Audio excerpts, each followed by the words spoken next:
BetOnline is your #1 source for all your summer sports this season, from MLB, golf, NBA, and NHL playoff stats. All the latest stats, news, and scores are available to you to follow your favorite teams. So get the latest odds and lines, including the latest team matchups, player props, and odds on just about every sport out there. Head to the website today or use your mobile device to get in the action. BetOnline, where the game starts.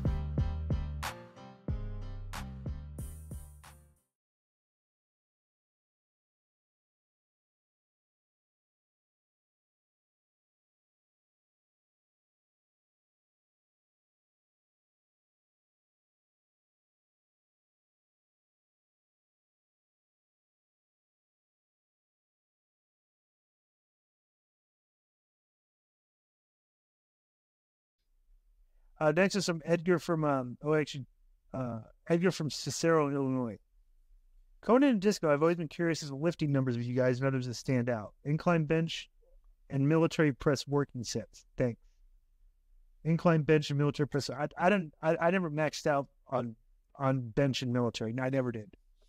I would do like my best. I was doing like 275 for 5 on incline, like 315 for like 3 on the bench. And military, I could do like 225 for like 5 reps.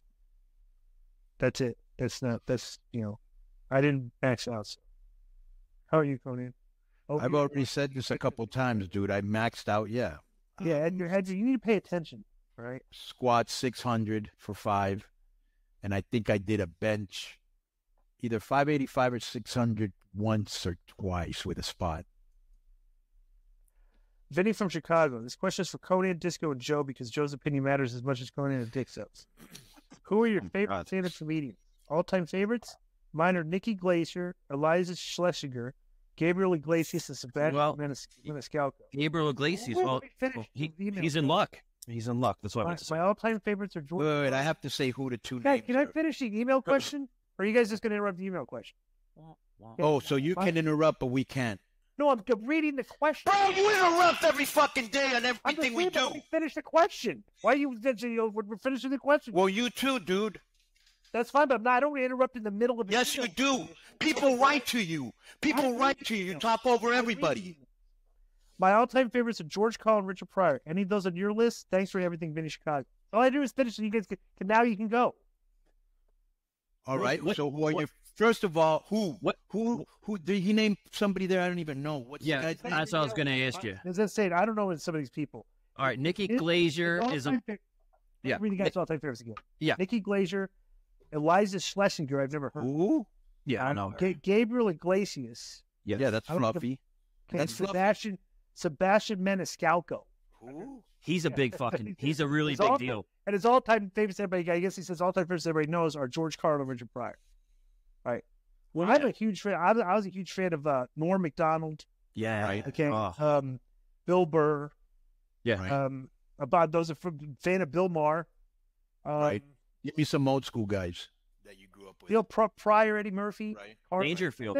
No, I mean, I don't think you can find anybody that's not a fan. Like those guys, Andrew Dice Clay, or during his heyday. Yes. Yeah, like Kennison. Sam Kennison. I was not a fan of Sam Kennison. The yelling was. I thought he was great, brilliant. I thought he was kind of like an old. His act got old quick. I thought he was brilliant. Yeah. Go ahead. All right. But I'll go ahead, Joe, and I'll tell you my list, because my list is long. Who's your all-time favorite then? Carlin, Chappelle, Patrice O'Neal, Greg Giraldo, Chris Rock. Yeah. Yeah, all the and I would say in living the Dave Chappelle show was to me the funniest comedy I've seen in my lifetime. You know.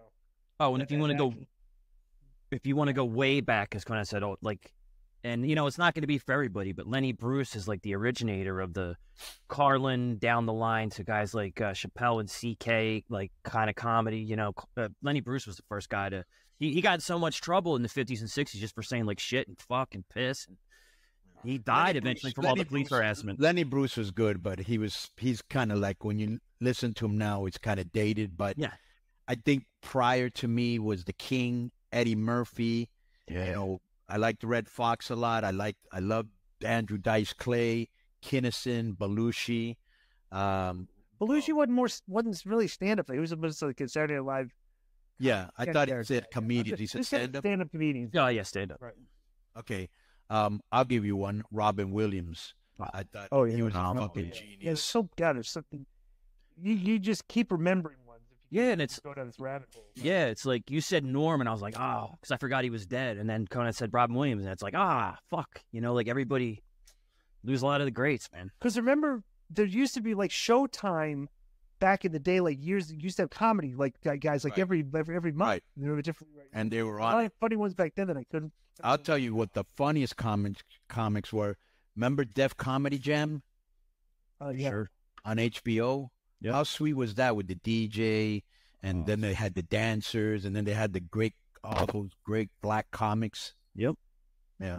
That's what, like Earthquake and Steve Harvey and motherfucking D.L. Hughley, all those guys were it's like that out on Chris Tucker. Chris Tucker, yeah. So the original Kings of Comedy special, which was Steve Harvey, Bernie Mac. We didn't say Bernie. Bernie is great. And then D.L. Hughley and the other guy. And the guy that always would come out and go, "Oh, Shucky Ducky." I thought a funny stand-up comedy scene for me was De Niro in Raging Bull when he's on the stage and he was like he's getting heckled and he started cussing out the audience. Just like he's like, "Fuck you," and the horse you went in on, and the whole cavalry behind it. Yeah, how great was that? And he was all fat. Yeah. Kevin, this from Kevin. It seems to me that a lot of AEW talent, lead talent, but lack presence. Outside of the obvious wrestlers like Orange Cassidy, Darby Allin, who in the AEW roster would you push that is presence but is an overlooked or underwhelmingly booked? Secondly, do you believe can you teach presence? That's from Kevin Monman from California. Yeah, I think Wardlow would stick out like a sore thumb of a guy that has the presence. All they do is bury him. Brian Cage is another one. All they do is bury him. Yeah. They should have done something with LAX, which they didn't. I'll say this though, and this is just constructive criticism to Cage. Okay, is that Cage? I don't know. I don't know when he gets his match or gets his that say, "Hey, this is who you're working on Dynamite," because I guess he wins a lot of these other shows, but Dynamite, I can't recall it winning a match on Dynamite. It's ridiculous, right? So when he gets his agent, whoever he's working against, I don't think he fights for himself enough when he's laying out. Very unselfish. Yeah. He's very unselfish. That's a problem. He ends up doing too much of the other guy's stuff instead of just like, look, dude, I got to get myself over. I need to take 80% of this match and like miss something for you to get your offense in on me. But bro, let me explain to you something, Disco. There's guys like him and the Young Bucks and Kenny Omega, and there's a lot of them that they suffered through the indies and they know what they went through and they want to be, and I'm like, bro, you guys need to be more selfish. When it's your turn, it's your turn to shine. It's not the other guy's turn, it's your turn. Well, that's the thing. You could actually say that about us. I was very selfish. And in this day and age, we did, WCW Saturday Night. Right. Saturday Night was like you go out there and you have your enhancement match. You go out, you go over strong. Right. And it's like there was never really a place for these guys on the indies to like go to a company where you're getting enhancement matches on like every month you're getting a couple enhancement matches. And even though it's on the Saturday Night show, at 6 o'clock, it's not the main stuff, but we knew how to get over an enhancement match. And a lot of these guys, they don't have those matches. Well, it was a thing. They weren't even educated to them, Whenever, I did a job or whatever, okay, that was my job to do a job and to make the other guy look good, and I understand it. But when it was my turn to look good, I wasn't like, hey, let's both of us look good. It's my fucking turn. And guess what? When you get your turn, then I'll do the job for you. But right now it's my turn and you're getting eaten up, and that's all there is to it. But there's too many guys now that want to be really nice. So, for whatever reason, I don't see it that way. And I told Cage that, bro, he had a heat with Callis in Impact. Because they had told him to go over and squash somebody, and he gave him like 50% of the match. Right. Yeah. Alex, this is the next one from him. If the K100 faithful crowd So K100's faithful crowdfunded it. Would you guys consider being the bookers for your own indie show? It could be really interesting. Those that contribute funds could all be co-owners and contribute their skills and ideas to the setup, running, and promotion of it. It could also be a good way of promoting the K100 brand on the ground. You could probably get a lot of money contributors from across the internet, not just current listeners. We know lots of people are fascinated by the booking and business side of wrestling, so they'd probably come running. If the one-off show went well, it would be recurring or could even become its own promotion.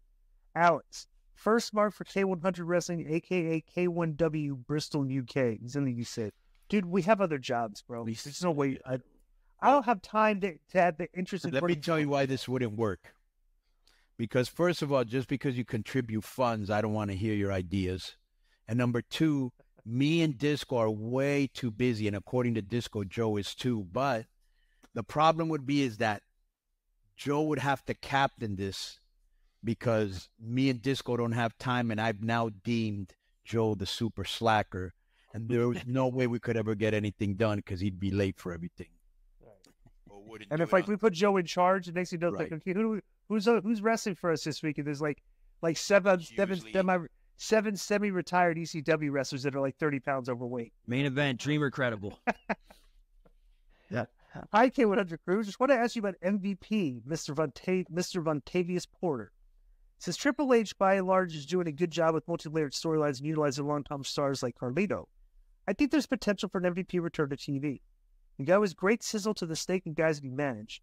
Even though Omos was beyond brutal, MVP always tried his best to put him over as a great talker. I was thinking of having an MVP manage a guy like Oba Femi in NXT or even a faction of youngsters from NXT. I feel like he could contribute so much more on TV. How would you guys book MVP's return to WWE TV? Who would you guys put him with? That's a Jared from Melbourne, Australia. I also just want to say that I can remember so much more MVP promos and catchphrases than the guy that gave us one memorable promo in 20 years. That's Mark from South Henry. Thanks, guys. Best is Jared. You know what? Bro, remember, like, during the pandemic, we were talking a week about how MVP was, like, one of the best things on the show. Why is he not on the show anymore, really? I don't know. The only thing I can think of, and I don't think he'd be this dumb to do it, is Black Magic, Norman Smiley, who's a friend of both of us, because we're both from all three of us are from Miami. Right. And he told MVP, as a matter of fact, me and MVP are from the same neighborhood. And so, And so he was very, very outspoken and opinionated like I was. Mm-hmm. And he always used to say, you need to meet this guy because he's just like you. He's just like you. He says what's on his mind. He don't give a fuck. I wonder if backstage he said something that was on his mind, which I would doubt it because I would think he'd be smart enough now to understand it, being given a second chance and he's doing good. I wonder if he mouthed off or said the wrong thing. But I thought he was great on TV. And it doesn't matter who you put him with. He knows how to get him over. He looks like a professional. Yeah, absolutely. He's excellent television, right? Right. I want to point this out. We talked about this last week. Remember how we talked about how if you get injured, right? Okay, when things are hot, you want to get back, right? Right, because you may lose your spot, right? I think that happened to him here. I think you remember. Yeah, but he was using a cane. I'm aware of that, but I'm just wondering if he got injured and he was a good character, and maybe too much time went by that he didn't pick up from the spot that he left off at, and like they brought him back with Omos. Let me tell you what's weird. Let me tell you what's weird. I saw him with Omos on house shows, so they were still using him. I wonder why they weren't using him on TV if they already had him on the road. Yeah. Well, I think if we're talking about, you said during the pandemic and stuff, but if you remember at that time, Heyman was the executive director of Raw and stuff.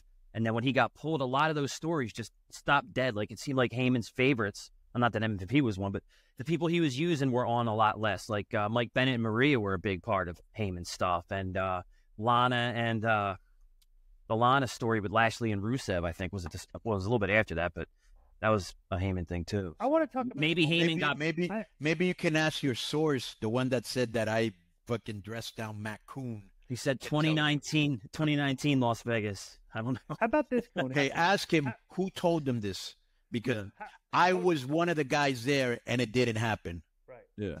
And how would he know exactly the date? What was it? Did somebody take a picture of us talking and he saved it on his wall or what? I think it was Starcast. Starcast was there in 2019, yeah. Okay, that did not happen. Okay, I want to bring up something real quick. You can give me any This is date very- you want. That did not This happen. is very interesting to me. Yeah. Okay, that you and MVP Right. grew up in the same neighborhood in Miami. Right. Yeah, but I'm older than him. Okay, you're older than him, but there's a connection there. Right. Think about this, bro. Fast forward years ahead, that Right. the two of you get arrested at a San Diego Chargers football game. Heck, no, I only got arrested. Yeah, but yeah. Yeah. Think about that. What are Yeah. the chances of that Yeah. happening? Right? That is Like, funny. you followed, Yeah. you got followed Right. all the way over there, right, for the same neighborhood. Yeah, that's crazy, huh? Yeah. Next is from Ben. Ben. With the recent roast of Tom Brady and the Cat Williams Netflix special, we're getting back to normalcy in terms of freedom of speech, or is it just wishful thinking? Or is Ben from Portland, Maine? No, not really. There's just people that are outspoken enough about the fake outrage and talk about that have enough fans that people, Right. that you can't. I just think people you that can't go after Dana White. Dana White's like bulletproof, and he's like you know what I'm saying. So it's kind of like that. There's still kind of like the toxic masculinity crowd is still kind of like, I don't want to call it toxic masculinity in like the negative sense, but the people this that guy talk, bro. It's not. You don't have to be the toxic guy- masculine. people that are refusing. I'm not going to pussy down my language just to Yes. make you feel better because, you know, it's toxic masculinity. That's just guy talk. When you're in a locker room, we're in a fire department, when you're in a motherfucking football, anything where there's a bunch of guys, that's how we talk. Women talk a certain way too, and they're very dirty too, okay? So this is all fake, over-the-top bullshit outrage, and I think fans that are snowflakes that know what's going to be discussed on the show, they just don't watch it. Right. And we do, because we're salivating for this because we don't get it enough because we got it in the 90s in fucking bucket loads. I think what it shows is there are still Right. people out there in mass that Right. don't give a rat's ass what this Yes. right about. Yes. You know, But that's comedy. right. We don't care. And I We think don't care that if people are outraged. We're doing this anyway. Right. yeah, the snowflake. Right. I like what you say. I like what Disco always says. Oh, you were offended? Big deal. Yeah. Yeah, I don't care. Tough. Like That's a on lot- you. It's like- Right. Yeah. Right. Like the snowflakery thing probably it's almost been 10 years, and but it really started to hit critical mass 2016 and on after Trump got elected. The pendulum's swinging. The snowflakery shit, like everything else, like everything in life, started very lightly in the 90s. There was still a little snowflake crowd, and then it just got more and bigger like everything does. Yo, what's up? I just want to thank you guys for watching this clip. Don't forget to hit the like button, leave a comment, and subscribe. And join our YouTube membership for hours and hours of exclusive, unedited, uncensored content. And being a member will help you get involved in our upcoming live streams. Thank you for your support. Thank you for riding with us. I know you got a lot of other podcast choices, be it wrestling or other ones. And thank you for picking us. Boom.